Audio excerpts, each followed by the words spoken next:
Yeah, thank you for having me here. I'm going to talk you through this. The art of saying yes, and it's something to mention I think everyone has said so far, is that a career is very wibbly-wobbly. Nothing follows a straight line. I will tell you now, I am not a classically trained programmer. I am a theatre student. I was expecting some boos or some hisses, but no, we'll move on. I went through Aberystwyth University. I studied theatre studies. I did technical theatre, and I found out that I have a real penchant for doing lighting and lighting design. So my career started out in a space of doing projection mapping, of doing dance performances augmented with technology. So I got spat out of university with a degree, and then I went and did a doctorate. I did a doctorate with the University of Wales again, partnered with the Welsh Language National Theatre. Their entire intent of the 3 years I spent with them was to try and find a way of integrating technology into their performances. So at the end of the 3 years, I came out with a toolbox of 8 tools they could use for their performances. One of them on here now is a projection mapping system for performers, but it also doubled up as a translation device. Anybody who knows Theatr Genedlaethol Cymru?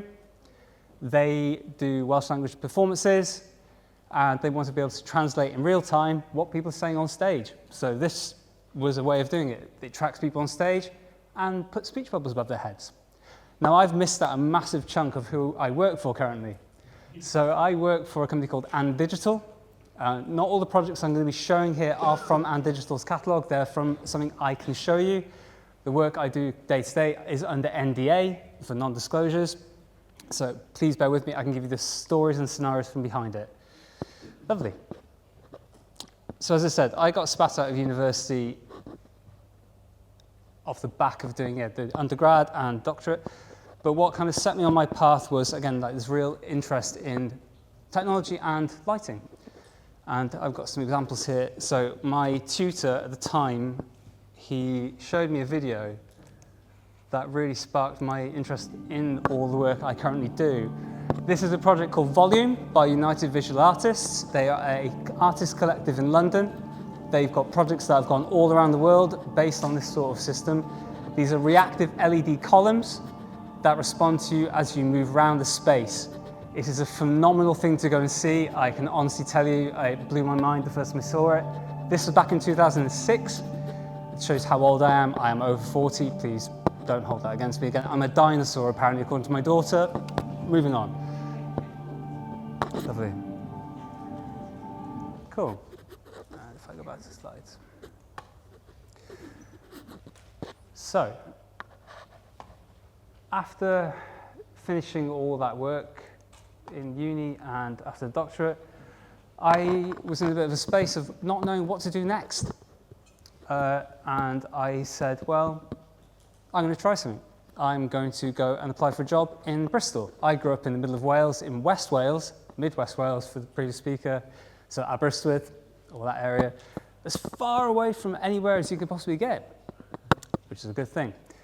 And I went for an interview, and I got the job as a creative technologist, which again informed this space of working with technology.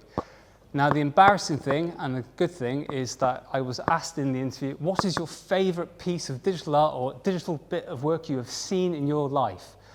And I said the little image on the right-hand side, which is a project called Audience, and no, or Herbal Essences, up to you. It is an art installation by a company called Random International. It is a reactive piece or sculpture that responds to your movement. All these little mirrors have little motors on them, and when you move around the space, they'll follow you around. They've got 3 modes. They've got dreaming, contact lens lost, and I'm going to look at you. And I said this to the interviewer, who had installed this in 84 places around the world. It looked like such a plant. I looked like such an idiot. It was a wonderful moment. Embrace it. Lovely.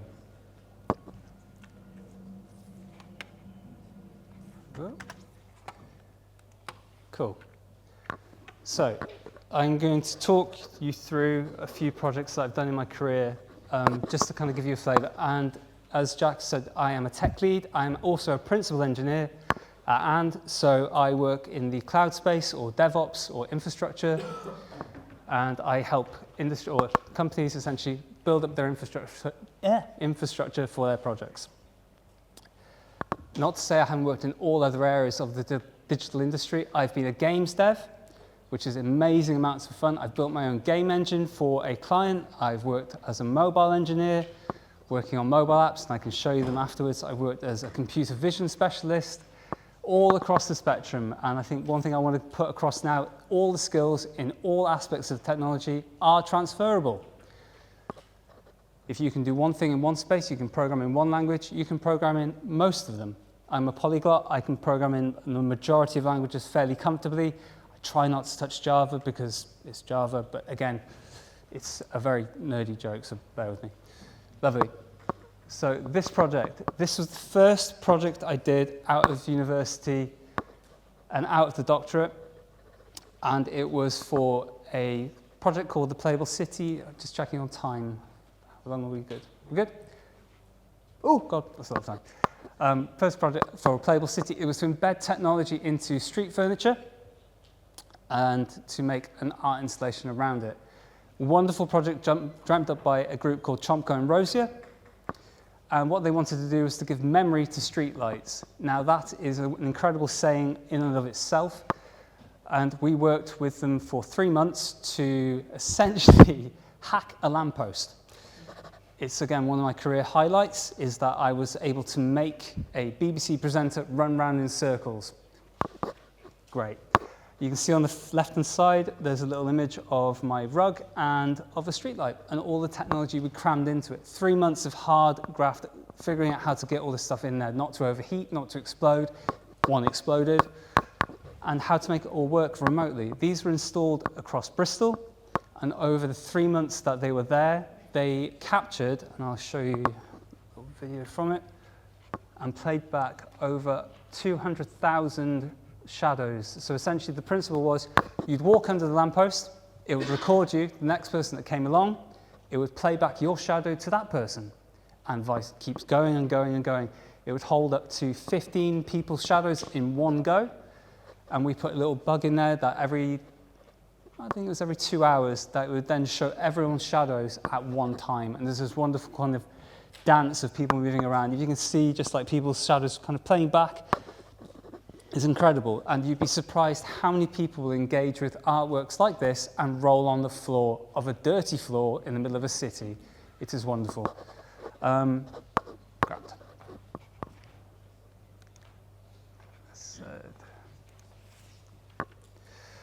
Again, another one from career. Again, what I'm trying to show here is the breadth of things that you can do in technology. Like the first speaker, Jason, said, there is not one route. If you sit in one area, the kind of quintessential image that my parents still think is, as a developer I do, is sit and stare at my laptop all day and not look up, and I'm very socially awkward. No, very far from the truth.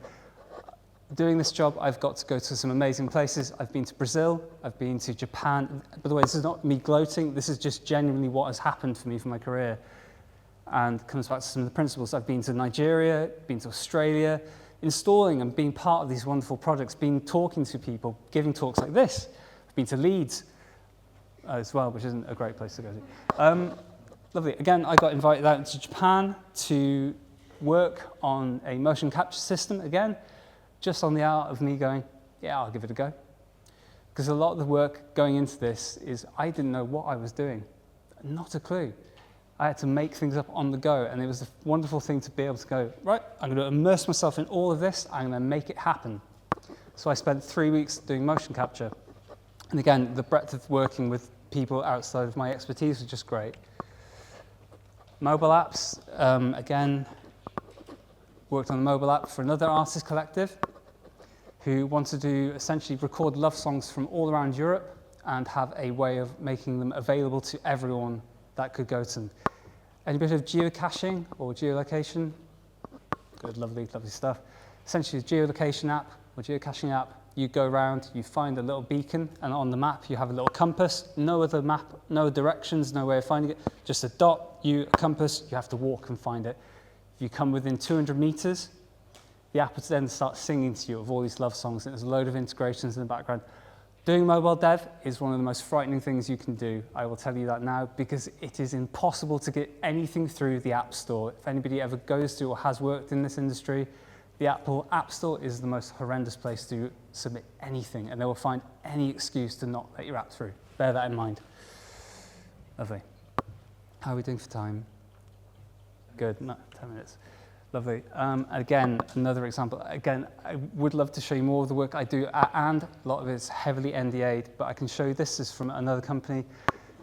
David Attenborough, everybody I'm going to assume knows who David Attenborough is. Yes, no? Thumbs up, thumbs down? Thumbs up, good. David Attenborough, one of the greatest people of our time. He was a founder of something called the Wildscreen Archive, and it was a video and image archive that hosted over 8.1 million species and photos of species that people can go and look at, enjoy.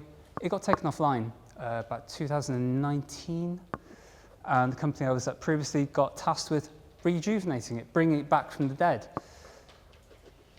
That's scary. David Attenborough's company saying, could you make this work? 8 million things to do. A lot of and the biggest part of it is that it had to be reachable by anybody, anywhere in the world. It had to be quick, had to be fast, had to be really innovative and really kind of neat to go through. We did it. Again, it's really difficult to be able to talk about tech projects without going, here's some code, here's some diagrams. Just more of showing you what is out there is kind of where I want to be talking to you. But again, this is all available for you to go and see now. Again, being able to store this work, being able to architect it, being able to talk about it comfortably in front of you. And it was massively out of comfort zone at the time, because again, being able to make this load fast, being able to kind of give you all of these details, and it's quite a frightening thing. Right. My last little bit of tech to talk about, time 7 minutes, because I want to get to what I want to say is I've worked on a non-disclosed company, working on their authentication system up about 6-7 months ago. It was tasked with essentially reworking their entire authentication system that they had going. They were a company bringing in millions of pounds of revenue every day, and they tasked us with essentially moving them from one hand-rolled authentication system to a more centralized one. Had to be done completely silently, had to be that so nobody noticed the change. That was one of the most frightening things I've done in my career, because we had to move that many people over.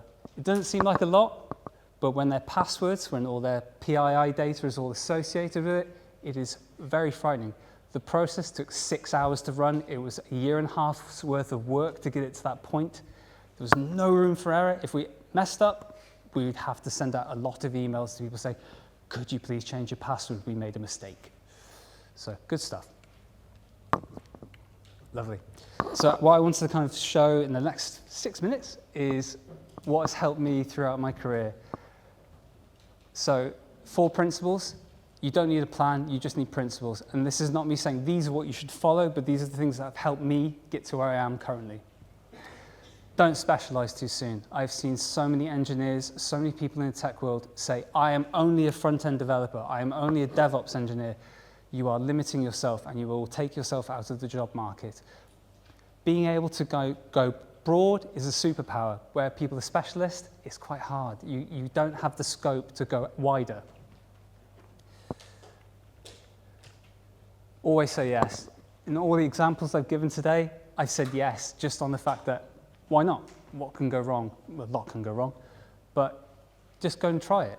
Again, a number of speakers have said already, I've just gone for it and it's worked. So do always do that. Time, 5 minutes. And also off the back of it, confidence follows action, not the other way around. Actions don't follow confidence. You have to be confident to a degree, but after you've done a project, I would now feel fine to go into another company and say, I can do your authentication system. Do you want me to? But now I can actually feel I can do it again. Embrace the challenge, like I said, with moving the OR system over, doing David Attenborough's project. Embrace the challenge. Make that work. Make it work for you. Use it as energy. Again, nervous energy, anxiety will help you get this project done. And essentially on the bottom here, hard stuff is where growth happens.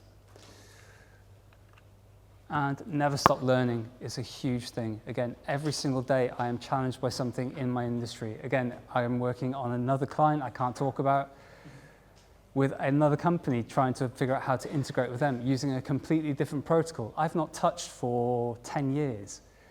So again, I have to learn all this stuff every day, and I'll forget things. My daughter will ask me a question, Dad, did you know what this, you told me this yesterday, I forgot, and I'll go back and relearn it. So don't stop learning. And kind of off the back of that is that no one is going to hand you a career. You have to go out there and you have to go and get it yourself. You cannot rely on other people to do it, so you have to make your own fortune. Right, how am I doing for time? 4 minutes, lovely. So key takeaways, yeah, don't specialize, always say yes, embrace the challenge, and never stop learning.